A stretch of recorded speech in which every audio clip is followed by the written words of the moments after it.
खड्ग ओलीलाई यसरी नै छोड्ने हो भने यो नेपाल खाइदिन्छ है। कोही नाथुराम गोडसे आवश्यकता पर्यो है अब यो देश बचाउनको लागि। कोही नाथुराम गोडसे बन्न तयार छैन भने म बन्ने कि मान्य सदस्य म बन्ने कि।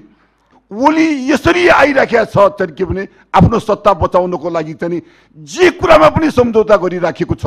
प्रधानमन्त्रीले गरेका गलत कामहरूको समर्थन गरेर उहाँलाई धन्यवाद दिने सरकार यो प्रदेश सरकार पनि संहिता विरोधी सरकार हो। यो सरकार पनि अब संविधान विरोधी सरकार हो। माननीय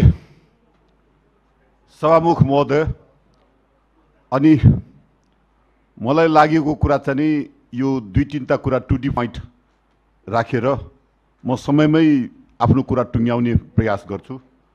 सबभन्दा चाहिँ मलाई बडा दुःख लाग्ने कुरा चाहिँ के भने कहिलेकाहीँ टेम्पूमा चढ्दाखेरि टेम्पूमा बस्ने साथीहरूले चाहिँ के भने कुराकानी गर्छन्। कुराकानी गर्दाखेरि यो नेताहरूले देश यसरी बिगार्यो यो नेताहरूलाई भेटाइ एक-एकलाई ठोकिदिन्थे, एक-एकलाई सिद्ध्याइदिन्थे, एक-एकलाई भेटाउन सके हुन्थ्यो भन्थ्यो। अनि बिस्तारै आफूसँग भएको लोगो चाहिँ निकालेर खल्तीमा राख्थ्यो, किनभने आफूलाई पनि सिद्ध्याइदेला, आफू पनि सानो नेता भयो। अनि त्यो जुन गन्तव्यमा टेम्पोबाट ओर्लिन्छु भने जुन गन्तव्यमा जाने हो त्यहाँ भन्दा अगाडि नै ओर्लिन्छु। अहिले देशको अवस्था नेताहरूले यो अवस्थामा पुर्याइदिएको छ, यो अवस्थामा पुर्याइदिएको छ। हेर्नुहोस् चाहिँ के भने आफ्नो पार्टीको माधव नेपाल नअटाउने, आफ्नो पार्टीको माधव नेपाल नअटाउने, अनि चाहिँ के भने विदेशी चाहिँ के भने नेपाली नागरिक पनि हो कि होइन उहाँ चाहिँ के भने अटाउने, उहाँ उपप्रधानमन्त्री, अनि चाहिँ के भने यतापट्टि चाहिँ के भने माओवादी मित्रहरूका माधव नेपालजीहरूका हेऱ्यो, अनि माधव नेपालजीहरूलाई चाहिँ के भने ओली नअटाउने तर चाहिँ के भने प्रचण्ड अटाउने, अनि चाहिँ के भने देउवा अटाउने तर आफ्नो ओली नअटाउने। देश यसरी गइराखेको देखिन्छ। हेर्नुहोस् चाहिँ तपाईँलाई एउटा त्यो मुनुचिया भन्ने देश चाहिँ हाम्रो देश जस्तै सानो मुनुचिया भन्ने देश चाहिँ त्यहाँ पनि हाम्रो देशको जस्तै हावापानी, अनि त्यहाँ चाहिँ के भने त्यो मुनुचियामा चाहिँ त्यो जापानिजहरू चाहिँ के भने सिकर्मी भएर जान्थ्यो, डकर्मी भएर जान्थ्यो, अनि चाहिँ के भने त्यो कार्पेन्टर भएर जान्थ्यो। अनि त्यो जापानिजहरू पस्दा चाहिँ के भने बिस्तारी त्यो मुनुचिया चाहिँ जापानमा त्यो मुनुचियाको राष्ट्रपतिले मन्त्री परिषदको बैठक डाक्दा चाहिँ के भने राष्ट्रपति मुनुचियन राष्ट्रपति मात्रै बाँकी रहेछ, सबै मन्त्रीहरू चाहिँ के भने जापानिज भइसकेको रहेछ, सबै मन्त्रीहरू चाहिँ जापानिज भइसकेको रहेछ। त्यो मुनुचिया चाहिँ के भने बिस्तारी चाहिँ के भने जापानले खाइदियो। अहिले जापान त्यो मुनुचियाको अस्तित्वै संसारमा भूगोलबाट हट्यो। अब बिस्तारी नेपाल पनि बिस्तारी चाहिँ मुनुचिया जस्तो कोही सिकर्मी भएर पसिरहेछ, कोही दकर्मी भएर पसिरहेछ, कोही चाहिँ के भने त्यो खाली सिसी र पुरानो कागज भनेर पसिरहेछ, कोही चाहिँ के भने ज्वाइँ भएर पसिरहेछ हैन। बिस्तारी अब उपप्रधानमन्त्री, अब बिस्तारी अब त्यो चाहिँ के भने हाम्रो चाहिँ यो महन्त ठाकुरज्यूलाई चाहिँ ओलीज्यूले चाहिँ प्रधानमन्त्री बनाइदिने होला। बिस्तारी यो देश पनि चाहिँ मुनुचिया जस्तै बनाउँदैछ। बडा दुःख लाग्छ चाहिँ के भने सरकारको बाहिर बस्दा चाहिँ के भने खोर राष्ट्रवादी अनि सरकारमा पसिएपछि चाहिँ लम्पसारवादी। अब त्यो चाहिँ के भने त्यो यो अहिलेको परिप्रेक्ष्यमा चाहिँ के भने ओलीले आफ्नो सत्ता बचाउनको लागि चाहिँ जुन किसिमको हटकण्डा चाहिँ के भने त्यो हाम्रो प्रधानमन्त्रीज्यूले अपनाइराखेको देखिन्छ। त्यस्तै अहिले नेपालको परिप्रेक्ष्यमा कुरा गर्दाखेरि ओली यसरी आइराखेको छ चाहिँ के भने आफ्नो सत्ता बचाउनको लागि चाहिँ जे कुरामा पनि सम्झौता गरिराखेको छ त्यो समयमा यदि खड्ग ओलीलाई यसरी नै छोड्ने हो भने यो नेपाल खाइदिन्छ है, खाइदिन्छ है। त्यसैले मेरो आग्रह छ नि के भने कोही नाथुराम गोडसे आवश्यकता पर्यो है अब यो देश बचाउनको लागि, कोही नाथुराम गोडसे बन्न तयार छैन भने म बन्ने कि मान्य सदस्य, म बन्ने कि। त्यसैले मेरो आग्रह छ नि के भने अरू अब लामो कुरा गर्ने भन्दा पनि यो रक्तदानको सम्बन्धमा चाहिँ हामीले त्यो निशुल्क गरिदिनु पर्यो। यो नीति तथा कार्यक्रममा भएको रक्तदानको सम्बन्धमा निशुल्क गरिदिनु पर्यो। रक्तदान गर्दाखेरि पैसा लाग्ने, रक्तदान गर्दाखेरि निशुल्क गर्ने, अनि ब्लड लिन जाँदाखेरि चाहिँ विभिन्न शीर्षकमा पैसा लिने, अनि त्यो चाहिँ के भने मेडिसिटीमा ब्लड लिन गयो भने 2400, ब्लड ब्याङ्कमा ब्लड लिन गयो भने 500, ब्लड लिन गयो भने 800, अनि अर्को ठाउँमा ब्लड लिन गयो भने 1000। यो चाहिँ के भने ब्लड चाहिँ के भने निशुल्क उपलब्ध गराउने वातावरण बनाइदिनु पर्यो। त्यसको लागि चाहिँ के भने प्रदेशले चाहिँ के भने यथेष्ट बजेट राखिदिनु पर्यो र ब्लड चाहिँ निशुल्क पाउने वातावरण बनाइदिनु पर्यो भनेर मुख्यमन्त्रीज्यूलाई चाहिँ के भने आग्रह गरेका थियौँ। त्यो आग्रह गरे मुताबिक चाहिँ के भने यसपालिको कार्यक्रममा चाहिँ के भने त्यो ब्यागको लागि चाहिँ अनुदान दिने कुरा, ब्याग चाहिँ के भने प्रदेशले उपलब्ध गराइदिने कुरा गर्यो। त्यसलाई चाहिँ टोकन अफ लभको रूपमा चाहिँ सकारात्मक रूपमै दिनु पनि राम्रो हुन्छ। म त्यतातिर जान्न, तर यो चाहिँ के भने नीति तथा कार्यक्रममा भयो। अब बजेट बनेर आउँदाखेरि चाहिँ यो मुख्यमन्त्रीज्यूले 27 करोडको कुरा हो, 27 करोडको कुरा हो। मुख्यमन्त्रीज्यूले चाहिँ बजेटमा चाहिँ निशुल्क ब्लड उपलब्ध गराउने किसिमबाट चाहिँ बजेटमा व्यवस्था भएर आओस्। यो लुम्बिनी प्रदेशमा चाहिँ के भने त्यो ब्यागको र सेवा शुल्कको लाग्ने पैसा सम्पूर्ण चाहिँ के भने निशुल्क छ, निशुल्कको व्यवस्था गरिएको छ। यहाँ पनि व्यवस्था गरोस् भन्ने चाहिँ आग्रह गर्न चाहन्छु। अरू कुरा चाहिँ के भने मेरो लास्टमा मेरो कुरा चाहिँ यो प्रदेश सभासदहरूलाई दिएको 3 करोड यसपालिको बजेटमा नराखोस् है। अनि त्यो चाहिँ के भने समानुपातिकलाई पनि 1 करोड भनेर फेरि समानुपातिकलाई पनि छुट्याएको कुरा पनि नराखोस् है। त्यो 3 करोडले चाहिँ के भने कोभिड भ्याक्सिन किनोस्। त्यो 1 नम्बर प्रदेशले चाहिँ के भने कोभिड भ्याक्सिन किन्नको लागि सरकारसँग आग्रह गर्यो। हामी नै किन्छौँ, हामी नै हाम्रो जनतालाई दिन्छौँ भनेर आग्रह गर्यो। त्यसैले मेरो आग्रह चाहिँ के भने यो कोभिड भ्याक्सिन चाहिँ के भने निशुल्क जनतालाई उपलब्ध गराइदिनको लागि चाहिँ यो प्रदेशलाई उपलब्ध गराइदिएको 3 करोड रुपियाँ दाम चाहिँ नउपलब्ध गराइदियोस्। यो चाहिँ के भने 1 करोड समानुपातिकलाई भनेर छुट्याएको पनि नदिइदियोस्। त्यो पैसालाई चाहिँ कोभिड भ्याक्सिन किन्नको लागि सदुपयोग गरोस् भन्दै आफ्नो 2 शब्द यही टुङ्ग्याउँछु। जय नेपाल। बागमती प्रदेश सरकारले आर्थिक वर्ष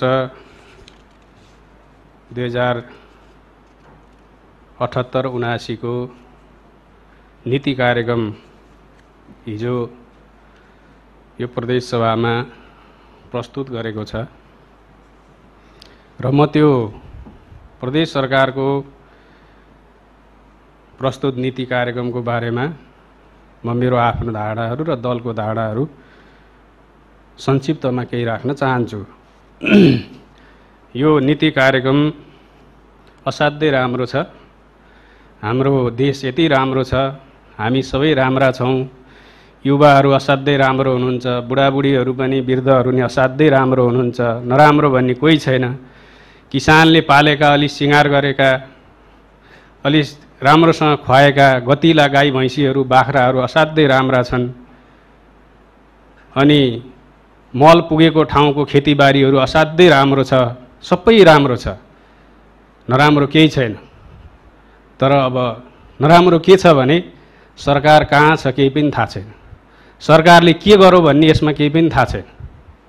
सरकारले चाहिँ त्यो खेती गर्न के गरौँ भन्ने कुरा यसमा आउनु पर्थ्यो, त्यो आएको छैन। त्यो कहाँ गयो? मलाई लाग्छ यो 4थो वर्षको नीति कार्यक्रम हो। 3 वर्षसम्म त हामी पनि सँगै एउटै पार्टी हुँदाखेरि हामीले सँगै पेश गरेको नीति कार्यक्रम थियो। त्यसमा हाम्रा आफ्ना केही फरक मतहरू धारणाहरू थिए होलान्, तैपनि त्यसलाई हामीले पास गरेका थियौँ। अलिकति समीक्षा आउनु पर्थ्यो, त्यो समीक्षा खोइ त? त्यो समीक्षा छैन। मैले राम्रो यस अर्थमा भनेको कि लेखाइ असाध्यै राम्रो, एकदम सुन्दर असाध्यै तपाईँको चाहिँ विद्वान साहित्यकारहरूले लेखेको शब्द जालै जालले भरिएको छ। तर व्यवहारमा हामीले हेर्नुपर्छ। म अर्थमन्त्रीज्यूलाई सोध्न चाहन्छु, उहाँकै जिल्ला हो, हामीले दलको तर्फबाट पेश गरेको सुझावमा हामीले हाम्रो प्रदेशको विकासको हिसाबले पछाडि परेको, सबैभन्दा पछाडि परेको चाहिँ गाउँपालिका भनेको रुबी भ्याली, त्यसपछि अरू पनि छन् भनेर उमाकुण्ड गाउँपालिका, उमाकुण्ड गाउँपालिकाको एउटा तपाईँको चाहिँ चण्डीथान भन्ने एउटा दमै गाउँ छ। त्यहाँ 26 घर दलितहरूको बस्ती छ, त्यो भन्नै दमै गाउँ भनिन्छ।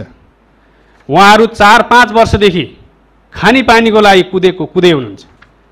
मैले अर्थमन्त्रीज्यूलाई योभन्दा अगाडि पनि भनेको थिएँ, उहाँको स्वकीय सचिवलाई पनि भनेको थिएँ। अहिले मैले सुन्छु तपाईँ एमालेको केपी पक्षको मान्छे भएर आउनुहोस् अनि मात्रै पाइन्छ भनेर जवाफ उहाँको स्वकीय सचिवले दिनुभयो भन्ने त्यहाँबाट साथीहरूले भन्दैछन्। हामी व्यवहारमा के गरिराखेका छौँ? लेख्न त हामी लेख्छौँ, तर व्यवहारमा हामी के गर्छौँ? हाम्रो व्यवहार कतातिर छ? हामी एकदम नारा लाउँछौँ, सुखी नेपाली र समृद्ध नेपाल। आज तपाईँ हेर्नुहोस्, सुखी नेपाली र समृद्ध नेपालको नारा लाउने मैले एउटा राष्ट्रिय दैनिक पत्रिकामा पढेका थिएँ। योभन्दा अगाडि मन्त्री परिषद, सङ्घीय सरकारले मन्त्री परिषद विस्तार गर्दा अहिलेसम्म हिजो बाहेक 18 पटक चाहिँ तपाईँको हिजो बाहेक 18 पटक, हिजो शुद्ध 19 पटक भयो मन्त्री परिषद हेरफेर भएको। अनि हिजो बाहेक 68 जना मन्त्रीहरू हुनुभयो। अब तपाईँ भन्नुहोस्, स्थिरताको लागि हामीले बहुमतको सरकार भन्छौँ, स्थिरताको लागि हामी एउटै पार्टीको सरकार भन्छौँ। यही हो स्थिरता? यसरी आउँछ स्थिरता? सुखी नेपाली र समृद्ध नेपाल यसै गरी बन्छ? आज तपाईँ हेर्नुहोस्, हामी सबै लज्जित छौँ। सरकार प्रमुख, राष्ट्रको प्रमुख संविधानको रक्षक होइन? संविधानको रक्षा गर्ने सरकारको काम होइन? राष्ट्रपतिको काम होइन? उहाँहरूले गरेका हरेक काम आज संवैधानिक रूपमा प्रश्न उठेका छन्। अदालतले बदर गरेको गरेछ। नियम कानुन विधि यो देशको केपी ओलीलाई लाग्दैन? यो देशको राष्ट्रपतिलाई लाग्दैन कि लाग्दैन भने भन्नु पर्यो, लाग्दैन। कतिसम्म हो नेपाली जनताको हुर्मत लिने, तपाईँ हामी सबैको हुर्मत लिने, सबैलाई लज्जित बनाउने? तपाईँ हिजोको अदालतको आदेश हेर्नुहोस्। हुँदा हुँदा पार्टीले महाधिवेशन आयोजक समिति अवैध हो भनेर अदालतले निर्णय गर्न पर्ने ठाउँसम्म पुग्ने यो के हो? तपाईँ हामी कहाँ छौँ आज? हामीले भन्नौँ वाह वाह, ओहो वाह वाह, एकदम राम्रो, तर कहाँ छौँ हामी? आफ्नो पक्षमा आउँदैमा अथवा आफ्नो पक्षमा नआउँदैमा ठुलो कुरा होइन, तर हामीले सिस्टम के बनाउँदैछौँ? हामी कता लान खोज्दैछौँ? संविधान घोषणापछिको यत्रो जनताले आशा अपेक्षा गरेको यो मुलुक कहाँ जाँदैछ? कहाँ जाँदैछ यो मुलुक? कता लाँदै हुनुहुन्छ? त्यस कारणले गर्दाखेरि यो नीति तथा कार्यक्रममा आउनु पर्थ्यो। यहाँ गुणगान गाइएको छ। गुणगान गाउने पार्टी र यो प्रस्तुत गर्ने सरकारलाई म सोध्न चाहन्छु, संहिताको विरुद्धमा, यो प्रदेशको विरुद्धमा, संविधानको विरुद्धमा हामी जहाँ छौँ त्यहाँ बसेर विरोध गर्ने औकात राख्नुहुन्छ कि राख्नुहुन्न? तपाईँहरूले त्यो औकात राख्नुपर्छ। यही तरिकाले जानियो भने त यो नीति कार्यक्रम र बजेट आउँदा नआउँदै यो प्रदेश सभा नरहन पनि त सक्छ नि, तपाईँ हामी नरहन पनि त सक्छौँ नि, जे पनि गर्दा हुने भइसकेपछि त। त्यसैले यसमा प्रशंसा गरिएको छ। म भन्छु प्रशंसा होइन, विरोध गर्नुपर्छ। संविधानको खिलाफमा भएको, सङ्घीय राज्य व्यवस्थाको खिलाफमा सङ्घीय सरकारको नेतृत्वले गरेको, केपी ओलीले गरेको कामहरूको हामीले विरोध गर्नुपर्छ, त्यसको प्रशंसा गर्ने होइन। किनभने त्यो जनताको पक्षमा हुन्छ, त्यो संविधानको पक्षमा हुन्छ, त्यो व्यवस्थाको पक्षमा हुन्छ। त्यसैले यसमा त्यो कुरा आएको छैन। त्यसैले यसमा मेरो गम्भीर आपत्ति छ, हाम्रो दलको आपत्ति छ। त्यो गर्न पाउँछ, त्यो गर्ने अधिकार राख्छ। 2 नम्बर प्रदेश सरकारले पटक पटक विरोध गरेको छ। मेरो दलको भएको हुनाले विरोध गर्न हुँदैन, मेरो पार्टीको भएको हुनाले विरोध गर्न हुँदैन भन्ने हुँदो रहन्छ, त्यो देखिसक्यो। त्यसैले मलाई के लाग्छ भने सङ्घीय सरकारको नेतृत्वले संविधान विपरीत, सङ्घीयता विपरीत र प्रदेशको काम कारबाहीमाथि गरेका हस्तक्षेपहरूको यो नीति कार्यक्रममा सम्बोधन भएर आउनु पर्थ्यो। अनि हामीले भन्न सक्थ्यौँ यो प्रदेश सरकार संहिताको पक्षमा छ, यो प्रदेश सरकार संविधानको रक्षाको पक्षमा छ भनेर हामी भन्न सक्थ्यौँ। प्रधानमन्त्रीले गरेका गलत कामहरूको समर्थन गरेर उहाँलाई धन्यवाद दिने सरकार यो प्रदेश सरकार पनि संहिता विरोधी सरकार हो। यो सरकार पनि अब संविधान विरोधी सरकार हो। आफै सरकारमा बसेर संहिताको विरोध गर्ने काम यो सरकारले गरिराखेको छ, त्यसमा घोर आपत्ति छ। सभामुख महोदय, अब नीति कार्यक्रमको बारेमा मैले अघि पनि भने, नीति कार्यक्रमको बारेमा यो नीति कार्यक्रम भनेको बजेट राख्ने सैद्धान्तिक कुरा हो। सैद्धान्तिक रूपमा हामी केमा बजेट हाल्छौँ भन्ने कुरा हामी यो नीति कार्यक्रममा लेख्छौँ। असाध्यै मेहनतको साथ, असाध्यै उहाँहरूले आफ्नो ठाउँबाट सुन्दर शब्दहरू यसमा लेख्नु भएको छ। हाम्रो माननीय प्रदेश प्रमुखज्यूले लामो समय लाएर वाचन गर्नुभयो। बिचरा सकि नसकिकन उहाँहरूलाई धन्यवादै दिनुपर्छ। बिरामी हुँदाहुँदै पनि यो 45 पेजको छ, 45 पेजको छ र 176 बुँदा छ। एउटै कुराहरू धेरै ठाउँमा यहाँ दोहोरिएका छन्। एउटै कुरा यो कोभिडको बारेमा सुरुदेखि हेर्नुहोस्, यो कतिवटा बुँदामा लेखिएको। यति धेरै किन 76वटै बुँदा, 176 बुँदा बनाउनुपर्छ हामीले? त्योभन्दा कम हुँदैन थियो। यति धेरै 176 बुँदा छ। एउटै कुराहरू 20औं ठाउँमा लेखिएका छन्। त्यो किन आवश्यक पर्यो? काम गर्नेलाई त्यो आवश्यक पर्दैन। अनि बजेट हाल्ने कुराहरू छन्, उहाँहरूले प्रष्टसँगले भन्नुभएको छ। म त भन्छु, यहाँहरूलाई अनुरोध गर्छु, तपाईँहरूको चल्छ अहिले जे गरे नि हुन्छ, बजेट हाल्ने कुरा पनि अब भनौँ, एउटा अध्यादेश ल्याउँ। संवैधानिक निकायका प्रमुखहरू नियुक्ति अध्यादेशबाट, किन? आफ्नो गुटका आफूले चाहेका आफ्ना मान्छे लानलाई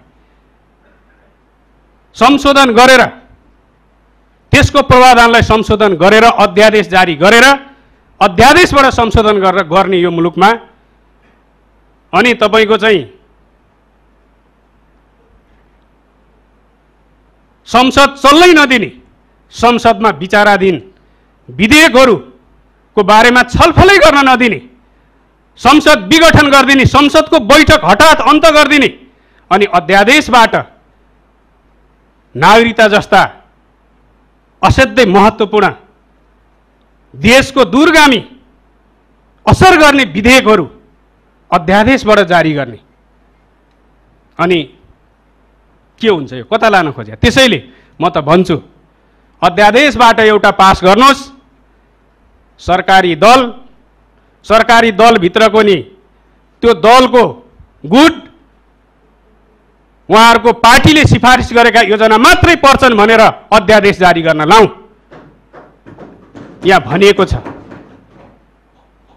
पर्याप्त रूपमा बहुवर्षीय योजनाहरू, प्रदेश बजेट हाल्ने कुरामा बहुवर्षीय योजनाहरू त्यसपछि प्रदेश गौरवका योजनाहरू अनि अधुरा कामहरूमा बजेट हाल्ने, त्यसपछि मात्र अन्त हाल्ने रे। हामीलाई थाहा छ। अहिले त म त्यसमा डिटेल जान चाहन्न, अहिले जवाब त मैले खोज्दिनँ, तर म जवाब खोज्छु। म यो प्रदेशको सदस्य हुँ, मैले जवाब खोज्ने अधिकार छ, मलाई लाग्छ सबैलाई अधिकार छ। बहुवर्षीय योजनाका सिलिङहरू जिल्ला जिल्लामा गएका छन्। आधार के? कसलाई सोधेर गयो त्यो? धादिङको कुरा गर्छु म, त्यहाँ 45 करोडको बहुवर्षीय सिलिङ गयो, योजनाहरूको विनियोजन भयो। नुवाकोट 40 करोड, सिन्धुपाल्चोक 40 करोड कि 45 करोड, दोलखा 35 करोड बहुवर्षीय योजनाहरू गयो 13वटा जिल्लामा। तर म त्यहाँको जनप्रतिनिधि, मलाई थाहा छैन त्यो मेरो क्षेत्रमा छैन। माननीय राजेन्द्र पाण्डे हाम्रो नेता सँगै हो, हामी उहाँको क्षेत्रमा छैन। जगत सिमखडा उहाँको क्षेत्रमा, त्यो एउटा राष्ट्रिय रूपमा स्थापित रुबी भ्यालीको कारणले एउटा बाटो त्यहाँ परेको छ। होइन भने अरू कसलाई सोधेर हाल्यो? कसलाई सोधेर हाल्यो? त्यो हामीले जानकारी लिन पाउने कि नपाउने हाम्रो जिल्लामा जाने विकासको कार्यक्रमको 2 करोड 7 लाख रुपियाँ मुख्यमन्त्रीले पटक पटक भन्नुभयो एउटा गाउँपालिकाले घाटा बेहोरेको कुरा। त्यो माओवादीले जितेको गाउँपालिकाको कारणले त्यो बजेट गएन। अहिले म यसो हेर्छु, अरू भए जान्थ्यो। अनि बहुवर्षीयहरू अनि सुरुङ मार्गको कुरा, त्यही बहुवर्षीयमा बजेट मूल बजेट हाल्ने होला। यो त्यो हो भने यत्रो यो 176 पानाको के अरे 176 बुँदाको 45 पेजको नीति कार्यक्रम तपाईँलाई किन चाहियो? तपाईँको मूल बजेट त्यही जान्छ। 2-4 वटा बुँदा अरू लेख्या भइहाल्थ्यो नि। त्यसैले यसमा हाम्रो घोर आपत्ति छ, घोर आपत्ति छ यसमा। यो सच्याइयोस्, बहुवर्षीय योजनाहरू हाल्ने मापदण्ड बनाइयोस्।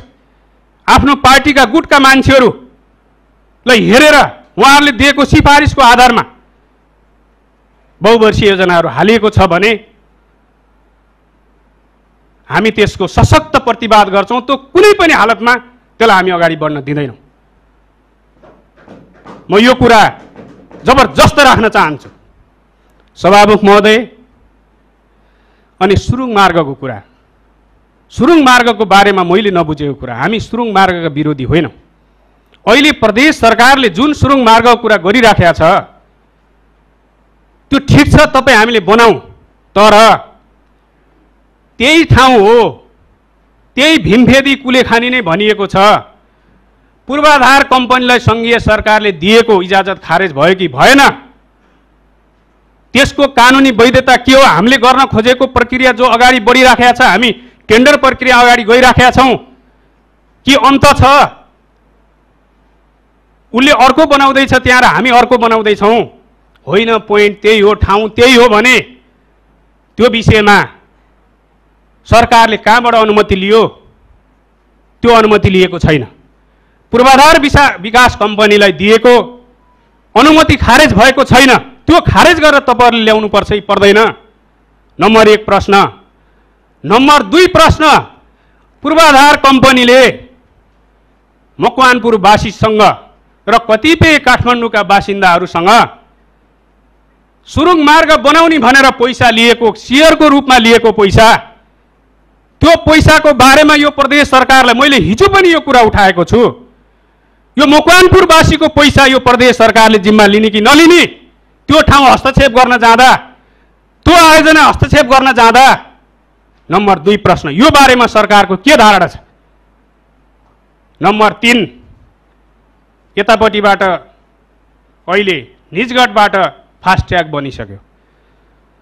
हामी पूर्व पश्चिम राजमार्ग भएर आउने मेन चोक हाम्रो बुद्ध चोक, हेटौडावासी सबैको ठाउँ हामीलाई थाहा छ।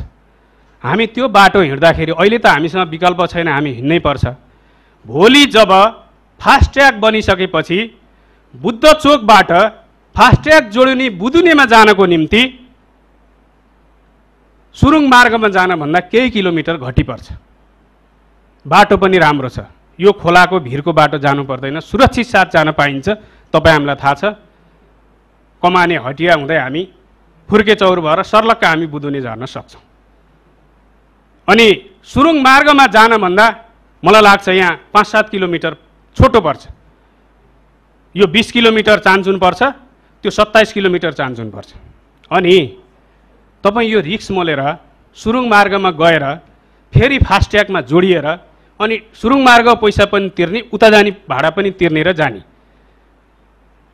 अनि यतापट्टि यति राम्रो तपाईँको चाहिँ बाटो छ, सुविधा छ भन्दा अब यो सुरुङ मार्ग यता फास्ट्याग बनिसकेपछि हामीले जुन लगानी यसमा गरेका छौँ र दैनिक यति गाडी त्यहाँ जान्छ भनेर जो हामी भन्दैछौँ, तपाईँहरू निश्चिन्त हुनुहोस्। पत्लैयामा आएको गाडी अब हेटौँडाको सुरुङ मार्ग भएर कुलेखानी निस्केर फेरि फास्ट्यागमा जोडेर जाँदैन। अलिअलि हेरौँ न त सुरुङ मार्ग कस्तो रहेछ भन्ने एकचोटि जालान्। भीमखेती भन्दा मास्तिरका साथीहरू जानुहोला, जनताहरू जानुहोला। होइन भने यो व्यवहारिक कुरा हो। यो किन जान्छ? तपाईँ किन आउँछ पत्लैयाबाट चाहिँ तपाईँको यहाँ? पत्लैयाबाट ऊ निजगढबाट उतैबाट जान्छ नि, उता पश्चिमबाट आइहाल्न पर्यो भने यताबाट ऊ बुदुने गएर सिधै फास्ट्यागबाट जान्छ नि, ऊ किन जान्छ त्यो सुरुङमा? त्यसैले हामीले 10-8 वर्ष अगाडि 20 वर्ष अगाडि यो बनाउन सकेको भए, पूर्वाधार कम्पनीले बनाउन चाहेको बेलामा अथवा खोजेको बेलामा उसले साँच्चीकै बनाइदिएको भए यसको उपयोगिता थियो, यसले राम्रै गर्थ्यो। तर अहिले यसले राम्रो गर्दैन।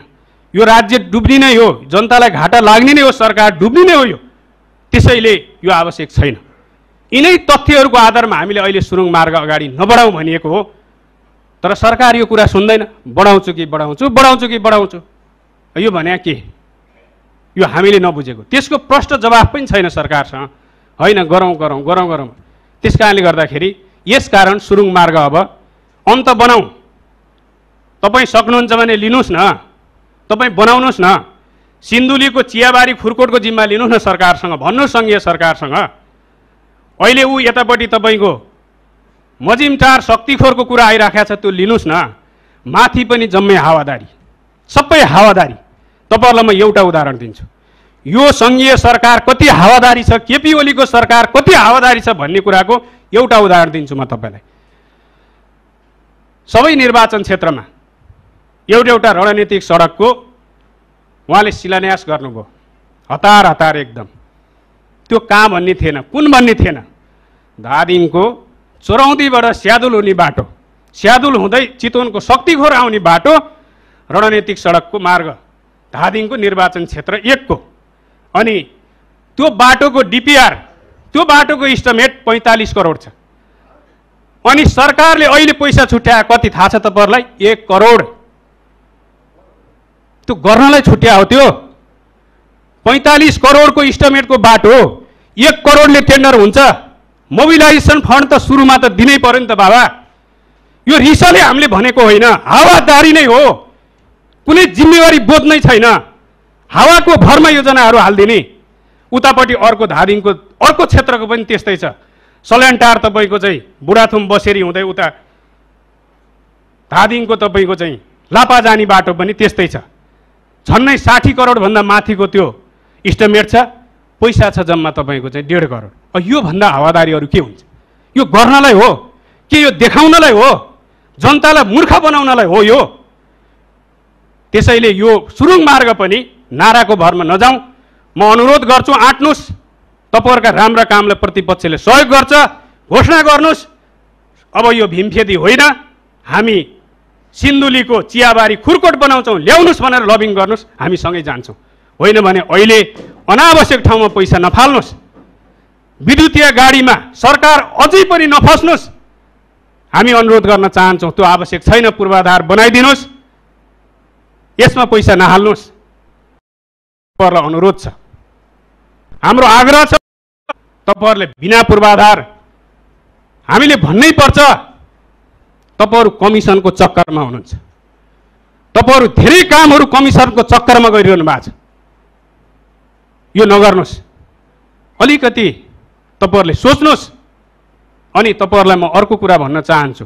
यहाँ तपाईँहरूले लेख्नु भएको छ, सशर्तको योजनाहरू चाहिँ सम्बन्धित कार्यक्रम र आयोजनाहरू चाहिँ सम्बन्धित विभागीय मन्त्रालयले छनौट गरेर सिफारिस गर्ने भन्नुभएको छ। तपाईँहरू सरासर अहिले विधि मिच्दै हुनुहुन्छ, कानुन मिच्दै हुनुहुन्छ। तपाईँहरू हाम्रो वित्तीय हस्तान्तरणको प्रणालीलाई तपाईँहरूले मास्दै हुनुहुन्छ। तपाईँहरू सतर्क हुनुहोस्। यो प्रश्न निकै पेचिलो प्रश्न हो। मान्यज्यूहरूलाई पनि म आग्रह गर्न चाहन्छु, आज सशर्तको योजनाहरू काङ्ग्रेसले जितेको, माओवादीले जितेको र माधव नेपाल कमरेडका जो साथीहरू त्यता हुनुहुन्छ उहाँहरूले जितेका गाउँपालिकाहरूबाट कुनै पनि सशर्तको योजनाहरू मागिएको छैन। अर्थ मन्त्रालयले सशर्तको योजना माग्नुपर्छ कि पर्दैन स्थानीय तहसँग? कि अर्थ मन्त्रालयलाई 119 वटाको थाहा छ यो गाउँपालिकामा यो आवश्यकता छ, यो नगरपालिकामा यो आवश्यकता छ कि थाहा छ? यो सरकारलाई थाहा छ जम्मै भूगोल, जम्मै आवश्यकता छ भने तपाईँहरू गर्नुहोस्। होइन भने सशर्तको जो 4 किसिमको हाम्रो चाहिँ वित्तीय हस्तान्तरणको हाम्रो प्रणाली छ, जो हस्तान्तरण भएर जान्छ उसको आवश्यकता के हो त्यो अनुसार मात्रै दिनुपर्छ, त्यो माग्नुपर्छ।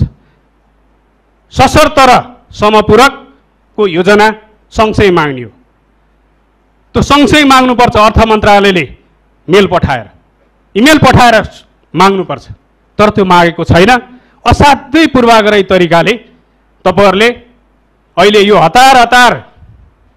हतार नीति कार्यक्रम र बजेट पास गर्नुपर्छ भनेर कोसँग कसरी मागिएको छ त्यो हामीले राम्रोसँग रिपोर्ट लिइराखेका छौँ, त्यो थाहा छ हामीलाई। त्यस्तो किन गर्नुहुन्छ? सशर्तको योजना हो हिजोको दिनमा, त्यो पनि मैले भन्दा हुन्छ यहाँ, म भन्छु त्यो कुरा। हिजोको दिनमा दलभित्र सन्तुलन गराउनलाई त्यो कुनै नाजायज थिएन। मान्यहरूको उपस्थितिलाई बजेटमा अलिकति सन्तुलन गराउनलाई हामीले हिजोको दिनमा एउटै दलमा हुँदाखेरि हामीले प्रत्यक्ष निर्वाचित र समानुपातिक पनि कतिपय मान्यज्यूहरूसँग हामीले सशर्तको 1-1 करोडको योजना मागेका थियौँ। त्यो कुरा सत्य हो। आज फेरि त्यही गर्छौँ, आफ्नै गुटबाट मान्यहरूसँग माग्छौँ। तपाईँहरूले त्यो भन्न पाउनुहुन्न। त्यो हामीले पनि गलत गरेका थियौँ, त्यो गलतै भएको थियो। मैले त त्यतिखेर नि भनेको थिएँ यो गलत त गलत हो, मान्यहरूसँग माग्ने कुरा ठिक त होइन, मिल्दाखेरि सम्मानित हुन्छ, तर यो त अधिकार हो है, स्थानीय तहको अधिकार हो, हाम्रो वित्तीय हस्तान्तरण प्रणाली अन्तर्गतको यो अधिकार हो। यसलाई चाहिँ मिल्दा ठिकै छ, गुनासो आयो भने त यसमा समस्या हुन्छ। यो त गाउँपालिका नगरपालिकाले मुद्दा हालिदिन सक्छ भोलि मेरो बुझाइमा। त्यस कारणले गर्दाखेरि सशर्तको योजनाहरू सबै गाउँपालिकालाई समान रूपमा, अझै पनि टाइम छ, माग्नुहोस्। तपाईँहरूले बजेट फाइनल गर्नु भएको छैन, समय छ, तपाईँहरूले माग्नुहोस्, अझै पनि सबैसँग माग्नुहोस्। सांसदहरूसँग जताभावी पनि नमाग्नुहोस्, माग्नुहोस् गाउँपालिकासँग। उसले जे पठाउँछ उसको जे आवश्यकता हो त्यसमा गरोस्। त्यसैले बजेट बनाउँदाखेरि तपाईँहरूले कसरी ल्याउनुहुन्छ बजेट, यहाँ 2-3टा कुराहरूले मैले अघि भने, 2-3टा कुराहरूले तपाईँहरूले बजेट कहाँ लाँदै हुनुहुन्छ भन्ने कुरा सङ्केत हामीले पाइसकेका छौँ, यसमै बोलिसकेका छ तपाईँहरूले। यसै गरी तपाईँहरूले बजेट ल्याउँदाखेरि चाहिँ वास्तवमा यो प्रदेशवासीको हितमा पनि हुँदैन, यो बजेट जनताको हितमा पनि हुँदैन, यो बजेट तपाईँको चाहिँ यो गुटको हितमा हुन्छ, यो तपाईँहरूको आफ्नो हितमा हुन्छ, यो कसैको हितमा हुँदैन। मलाई लाग्छ जननिर्वाचित भएर आएका जनप्रतिनिधिहरूले चासो राख्ने, विकासमा सहभागी हुने, आवश्यकता अनुसार बजेट माग्ने सबैको अधिकार हो। त्यसमा हामीले कसैलाई तलमाथि गर्न पाइन्न, त्यो सबैको अधिकार हो। त्यो अधिकारहरू छिन्ने कामहरू नगरियोस्। र अर्को कुरा, यो नीति कार्यक्रम अहिले मैले भनेको थिएँ नि, हामी सबै राम्रो, जम्मै राम्रो, नराम्रो केही छैन, नेपाली जम्मै राम्रो, यहाँ राखे फुल कति राम्रो भने जस्तै यहाँ असाध्यै राम्रो लेखिएको छ। तपाईँ हेर्नुहोस्, प्रत्येक राष्ट्रले राज्य बजेट बनाउँदाखेरि, नीति बनाउँदाखेरि हाम्रो भूगोल कस्तो छ अनि हाम्रो विकासको अवस्था कस्तो छ, गरिबी कसरी घटाउने, उत्पादन कसरी बढाउने, तपाईँ हेर्नुहोस्। ग्रामीण क्षेत्रमा यति करोड प्रत्येक राष्ट्रले गर्छ। त्यो मैले चीनको उदाहरण दिएको, यति करोड चाहिँ यति वर्षभित्रमा घटाउने भनेर उसले बजेट ल्याउँछ। अरू मुलुकहरूले सबैले त्यसो गर्छ। बजेटको अर्थ त्यो हामीले यहाँ लेखेका छौँ। करिब 10-12वटा जति असाध्य दुर्गम ठाउँहरू विकासको हिसाबले पछाडि परेका। तपाईँहरूसँग कुनै स्क्यानिङ छ त्यसको? कुनै तपाईहरुसँग तपाईँ हामीले कमलामाई नगरपालिका र सिन्धुलीको घ्याङलेखलाई एउटै सम्झिन्छौँ, अनि हामीले बजेट हाल्दा हेटौँडा उपमहानगरपालिका र बैकुण्ठ कैलाश र राक्सिराङ अनि भीमफेदी र तपाईँको चाहिँ सिस्नेरलाई हामी थाहा नगरपालिकाको आग्राको भागलाई हामी एउटै सम्झिन्छौँ। हामीसँग त्यो चेतनै छैन, ज्ञानै छैन, नयाँ कुरै छैन। हाम्रो विकास विकासमा के को विकास, कहाँको विकास? तपाईँ हेर्नुहोस्, अहिले 3 अरब रुपियाँ जो पैसा छुट्याएर हामीले चाहिँ सहुलियत कर्जा बाँड्यौँ। मैले अस्ति नै यो बोल्दाखेरि मैले यहाँहरूलाई तथ्यसहित भनेको छु, त्यो पैसा जम्मै बिचौलियाले लगेको छ। 80% पैसा बिचौलियाले लग्यो। हाम्रो मेकानिजम यस्तो छ, भनसुन नगरी केही पनि हुँदैन। भनसुन गर्न कसले सक्छ भन्दा बिचौलियाले सक्छ। कुन चाहिँ गरिब किसानले पायो त्यो पैसा? कुन चाहिँ गरिब किसानले पायो? गरिब किसानले पाउने, गरिबले पाउने पैसा चाहिएन। त्यसैले हामीले भनेको क्लस्टर छुट्याउँ। त्यही भएर हामीले यहाँ सुझाव दिँदा भनेका छौँ। तपाईँहरूले हावादारी कुरा ल्याउनु भएको छ। दलितहरूको निम्ति समाजवादी कार्यक्रम। समाजवाद भने के? तपाईँहरू कम्युनिस्टको सरकार बदनाम गर्न पाइन्छ। समाजवादको, समाजवादलाई खिल्लीमा उडाउने तपाईँ समाजवादी कार्यक्रम भने के? समाजवाद भने के? हामीले संविधानमा लेखेको समाजवाद उन्मुख समाजवाद हो। धनी भएर समाजवाद हुन्छ? मुलुक धनी भएर समाजवाद त्यो राज्य प्रणाली हो। मार्क्सवादीहरूले बुझ्ने सेवा सुविधा सबै दिँदैमा तपाईँको समाजवाद हुन्छ? सर्भिस दिँदैमा समाजवाद हुन्छ? यो गम्भीर सैद्धान्तिक प्रश्न हो। तपाईँ कसरी लागू गर्नुहुन्छ अहिले दलितहरूमा समाजवाद? यस्ता हावादारी कुरा। त्यही भएर हामीले भनेका छौँ यो सुझावमा, 1 अरब पैसा छुट्याउनुहोस्, नीति हामी दिन्छौँ। तपाईँहरूलाई आवश्यक पर्यो भने प्रतिपक्षको लिनुहोस्, सहयोग तपाईँलाई हामी दिन्छौँ। क्लस्टरिङ गर्नुहोस्, 13वटा जिल्लाको दलितहरूको जनसङ्ख्या निकाल्नुहोस्, आर्थिक आधार पनि निकाल्नुहोस्। ककसको आधार के हो? दलित भन्दैमा फेरि सबै गरिब हुँदैनन्, धनी पनि हुन्छन्। धनीलाई राज्यको आवश्यकता, सहयोगको आवश्यकता पर्दैन। त्यसैले क्लस्टरिङ गर्नुहोस्, एउटा गाउँपालिकालाई एउटा जोन बनाउनुहोस्। के दिन पर्ने हो? आर्थिक उपार्जनसँग सम्बन्धित कार्यक्रमहरू दिनुहोस्। मदन भण्डारी फाउन्डेसनलाई हाले जस्तो तपाईँको समृद्धि र सुशासनको सचेतना कार्यक्रम, त्यही होला तपाईँहरूको समाजवाद, त्यही होइन? यो समाजवादको अपमान नगर्नुहोस्। समाजवाद उन्मुख होइन। अहिले यही तरिकाले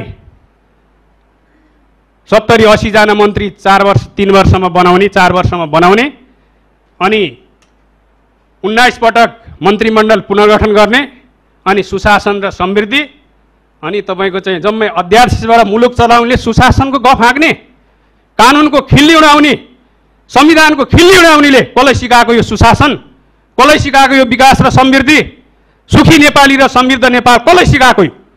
पहिला आफूबाट कार्यान्वयन गर्नुहोस्। सुशासन र समृद्धिले चाहनीले पहिला कानुनमा टेक्नु पर्यो। नियमभन्दा बाहिर केही पनि गर्नु भएन। जसले अध्यादेशबाट देश चलाउँछ, अध्यादेशबाट सारा काम गर्छ, आफ्नो गुट बाहेक केही हेर्दैन, माथिदेखि तलसम्म त्यस्तो छ। अनि भनिएको छ तपाईँको चाहिँ हामी बडा सुशासन समृद्ध यो नगरौँ। त्यस कारणले गर्दा ठोस रूपमा ल्याउनुहोस्। यो हावादारी तरिकाले, यो कसैले नबुझ्ने तरिकाले नल्याउनुहोस्। हामी दलितलाई यो गर्छौँ भनेर प्रश्नसँग ल्याउनुहोस्। अल्पसङ्ख्यक हामीले 1 अरब पैसा छुट्याउनुहोस् भनेका छौँ। यो प्रारम्भिक हो। यसलाई पनि सक्नुहुन्छ भने तपाईँहरूले यसलाई पनि, यो दलितको कार्यक्रमलाई पनि लानुहोस्। मेरो तपाईँहरूलाई सुझाव छ, एकीकृत विकासको मोडेलभित्र हाल्नुहोस्, क्लस्टरिङ बनाएर। त्यसै गरी चेपाङ तपाईँको चाहिँ राई, दनुवार, थारू, जिरेल लगायतका जो लोपोन्मुख अल्पसङ्ख्यक जातिहरूको निम्ति पनि 1 अरब पैसा छुट्याउनुहोस् भनेर हामीले मागेका छौँ।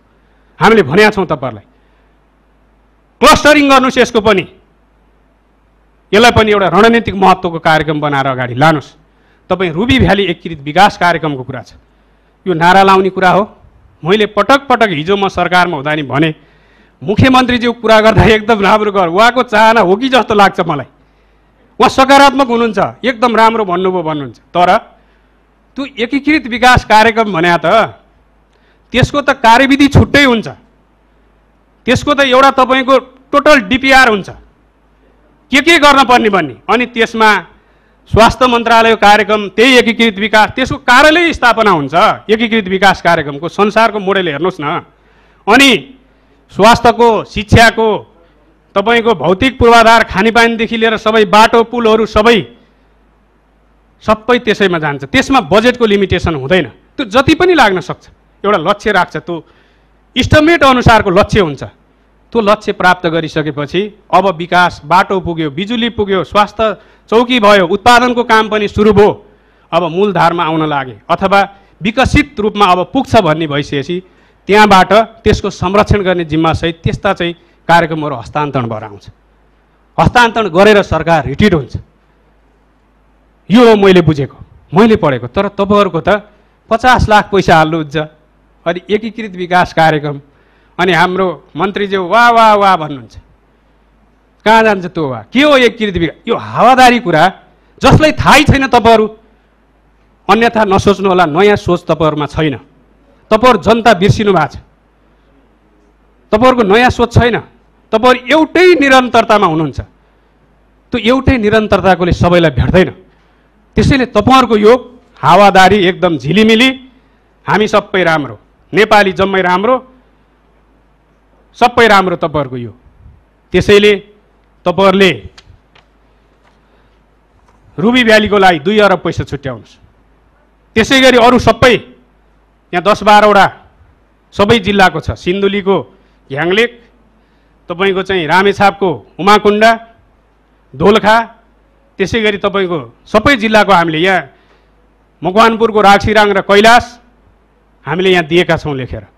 त्यसको निम्ति तपाईँहरूले छुट्टै कार्यक्रमहरू यहाँ ल्याउनु भएको छ। तर तपाईँहरूले त्यसमा बजेट हाल्नु न। यो तपाईँहरूको बजेट हाल्ने सोचको होइन।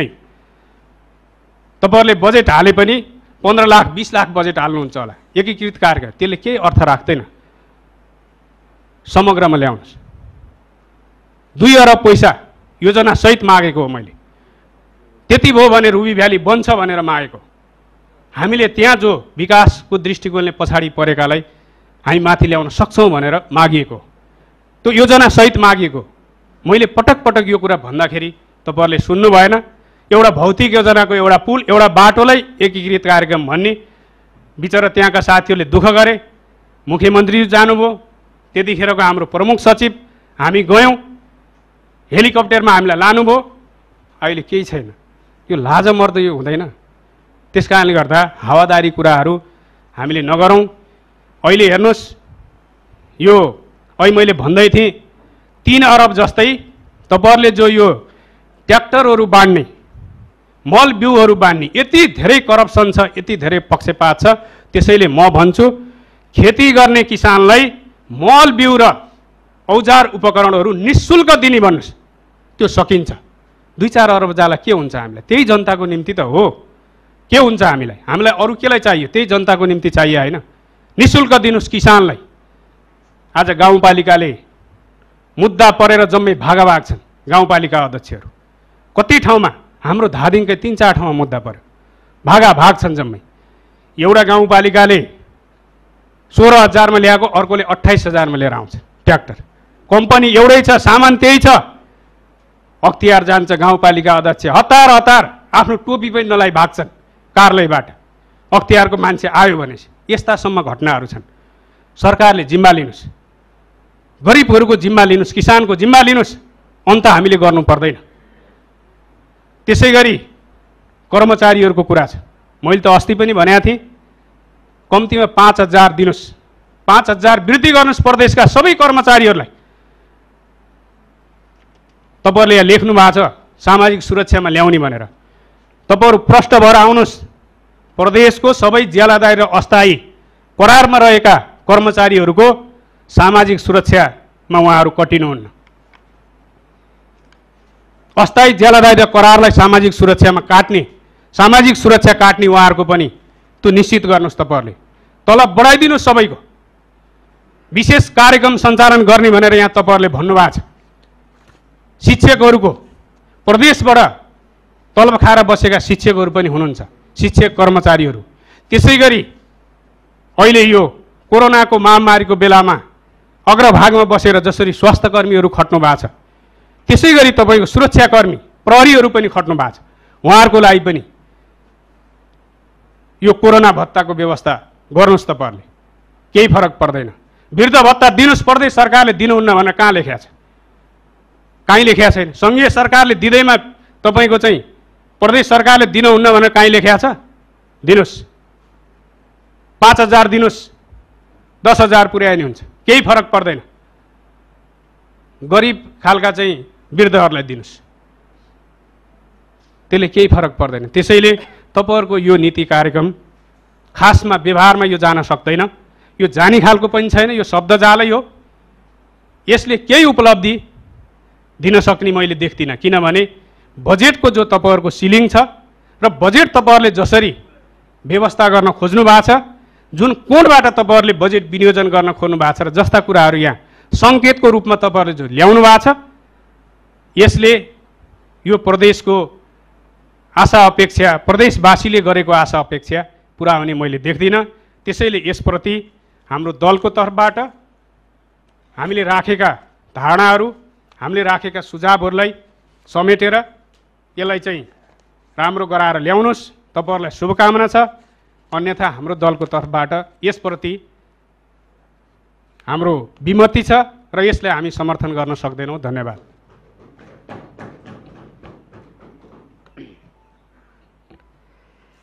माननीय राजेन्द्र प्रसाद पाण्डे, समय 7 मिनट।